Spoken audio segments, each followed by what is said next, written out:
Sénégal, la police a empêché à coups de gaz lacrymogène ce jeudi la tenue de manifestations à Dakar, interpellant des opposants venus protester contre l'adoption d'une révision du code électoral. Un tribunal brésilien a rejeté ce mercredi un nouvel appel de l'ex-président Luiz Inácio Lula da Silva, emprisonné depuis le 7 avril dernier pour corruption.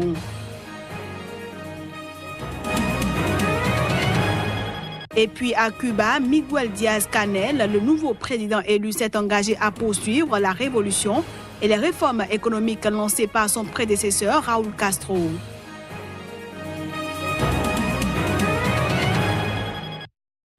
Voilà pour les titres. Bienvenue à tous. L'Assemblée nationale burundaise a adopté ce mercredi, et ce, à une large majorité, un projet de loi portant sur la révision du Code de procédure pénale. Un texte déjà dénoncé par les ONG locales et internationales. 90 députés ont voté pour et 22 contre le projet de loi portant sur la révision du Code de procédure pénale burundais. Le texte en question a été promis en 2016 par le pouvoir burundais au plus fort de la répression contre les opposants au troisième mandat du président Pierre Nkurunziza pour durcir le Code de procédure pénale. Si les organisations non gouvernementales, locales et internationales dénoncent le nouveau texte, le pouvoir burundais, lui, le juge important, soulignant la nécessité de réviser le Code de procédure pénale burundais par la volonté de s'adapter à l'évolution de la criminalité au Burundi au cours des dernières années. Le projet de loi prévoit donc des règles qui dérogent au droit commun de la procédure pénale. Si les policiers ne pouvaient procéder jusqu'ici qu'à des perquisitions de jour et avec un mandat signé de magistrats, le nouveau texte leur donne désormais la latitude de mener ce genre d'opération de jour et sans mandat, notamment pour des affaires de terrorisme, de trafic d'armes ou de stupéfiants. Policiers, soldats ou agents du service national de renseignement burundais auront également le droit de mener des perquisitions multiples, c'est-à-dire procéder à des fouilles dans tout un quartier ou un secteur ou encore de s'emparer des données informatiques d'une personne, toujours sans mandat. La Fédération internationale des ligues des droits de l'homme, le FIDH, dénonce une volonté de légaliser des pratiques illégales et arbitraires auxquelles les forces de l'ordre ont déjà recours depuis 3 ans dans ce pays. Au Sénégal, la police a dispersé des manifestants à coups de gaz lacrymogène et a interpellé plusieurs opposants, dont l'ancien Premier ministre Idrissa Seck. Ces derniers sont venus protester contre le vote d'une révision du code électoral moins d'1 an avant la présidentielle. Des manifestants qui avaient érigé une barricade de branchage au milieu d'une rue proche du Parlement, dans le quartier de Dakar Plateau, pour protester contre le vote d'une révision du code électoral moins d'1 an avant la présidentielle, ont été dispersés par des tirs de gaz lacrymogène. L'opposition et des associations de la société civile avaient appelé à protester ce jeudi contre cette loi, malgré l'interdiction des manifestations dans ce quartier. La police a procédé à l'interpellation de plusieurs opposants, dont l'ancien Premier ministre Idrissa Seck. Une autre figure de l'opposition, Malik Kagou, a également été interpellé avec 3 de ses militants. Selon sa formation, le Grand Parti, tout comme le président du mouvement Agir, Tieno Bokoum, selon un de ses proches. Au même moment, à l'Assemblée nationale, les députés ont entamé l'examen du dit projet de loi imposant un parrainage à tous les candidats de la présidentielle, dont le premier tour est prévu le 24 février 2019. Selon le test, les candidats devront recueillir le parrainage d'1% du corps électoral, soit environ 65 000 personnes domiciliées dans cette région au moins. Pendant ce temps, au Tchad, la société civile demande aux parlementaires de rejeter le projet de constitution présenté par le gouvernement. Le nouveau projet en question sera adopté le 30 avril prochain par le Parlement pour une promulgation début mai. Reportage. C'est dans une lettre ouverte que les associations de la société civile tchadienne se sont adressées aux députés. Elles en appellent à leur sens de responsabilité devant l'histoire du pays. Il s'agit en tout de 7 associations de la société civile qui demandent aux parlementaires tchadiens de rejeter le projet de constitution présenté par le gouvernement.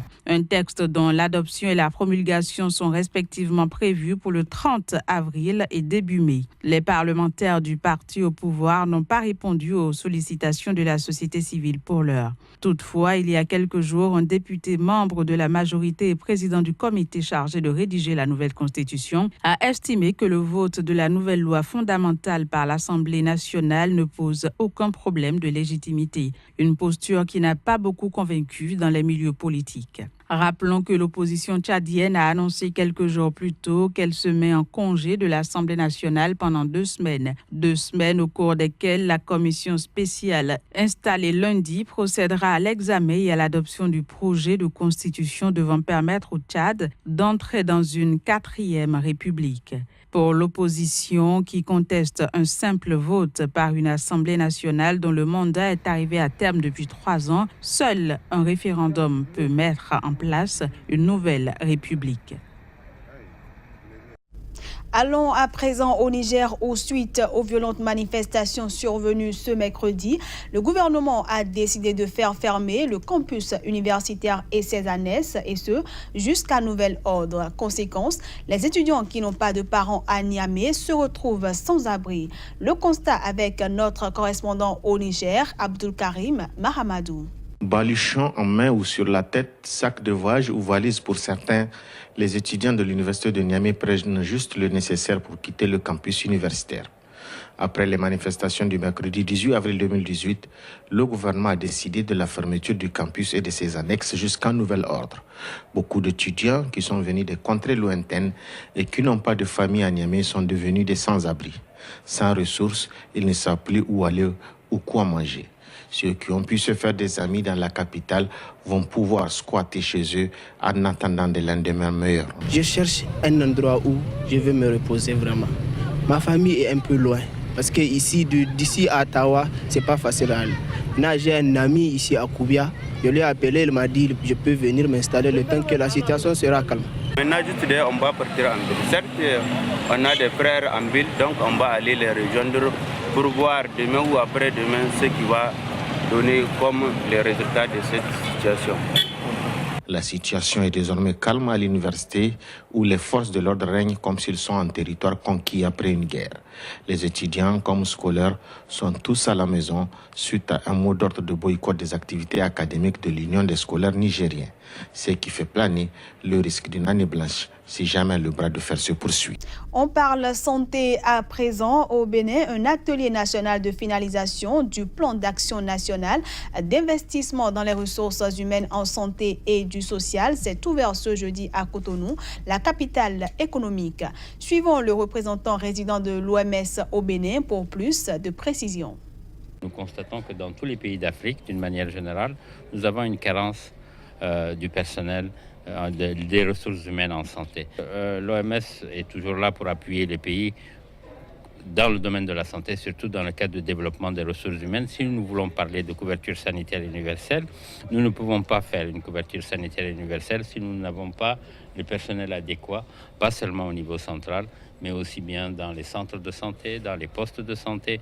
Donc c'est un plan qui sera un plan global, qui prendra en compte les besoins du pays en termes de développement des ressources humaines en santé.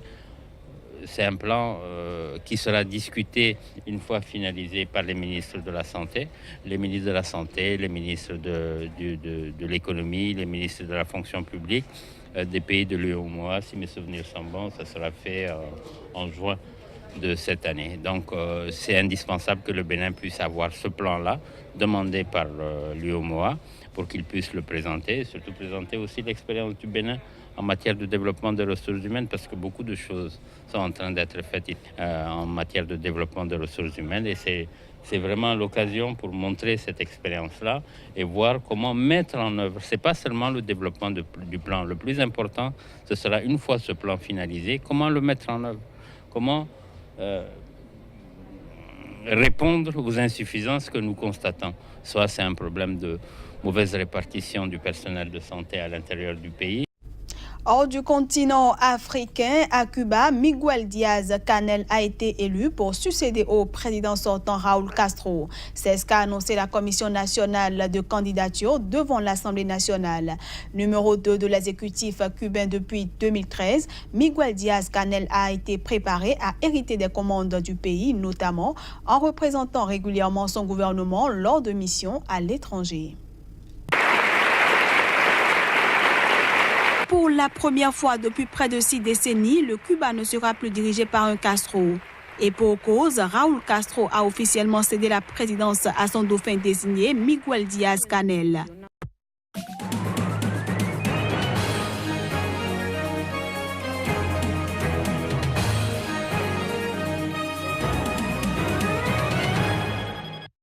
Au Sénégal, la police a empêché à coups de gaz lacrymogène ce jeudi la tenue de manifestations à Dakar, interpellant des opposants venus protester contre l'adoption d'une révision du code électoral. Un tribunal brésilien a rejeté ce mercredi un nouvel appel de l'ex-président Luis Ignacio Lula da Silva, emprisonné depuis le 7 avril dernier pour corruption. Et puis à Cuba, Miguel Díaz-Canel, le nouveau président élu, s'est engagé à poursuivre la révolution et les réformes économiques lancées par son prédécesseur Raúl Castro.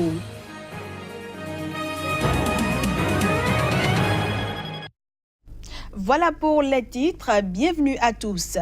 L'Assemblée nationale burundaise a adopté ce mercredi, et ce, à une large majorité, un projet de loi portant sur la révision du Code de procédure pénale.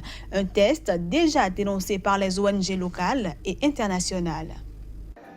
90 députés ont voté pour et 22 contre le projet de loi portant sur la révision du Code de procédure pénale burundais. Le texte en question a été promis en 2016 par le pouvoir burundais au plus fort de la répression contre les opposants au troisième mandat du président Pierre Nkurunziza pour durcir le Code de procédure pénale. Si les organisations non gouvernementales, locales et internationales dénoncent le nouveau texte, le pouvoir burundais, lui, le juge important, soulignant la nécessité de réviser le Code de procédure pénale burundais par la volonté de s'adapter à l'évolution de la criminalité au Burundi au cours des dernières années.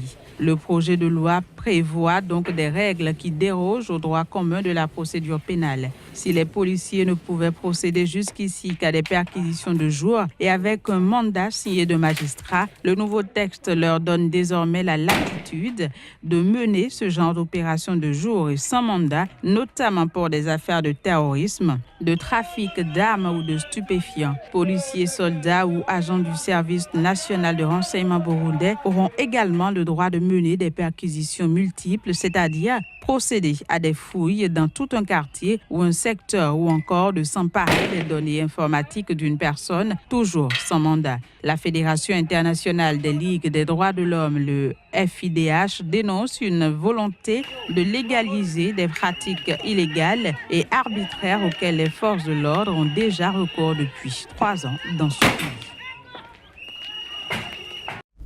Au Sénégal, la police a dispersé des manifestants à coups de gaz lacrymogène et a interpellé plusieurs opposants dont l'ancien Premier ministre Idrissa Seck. Ces derniers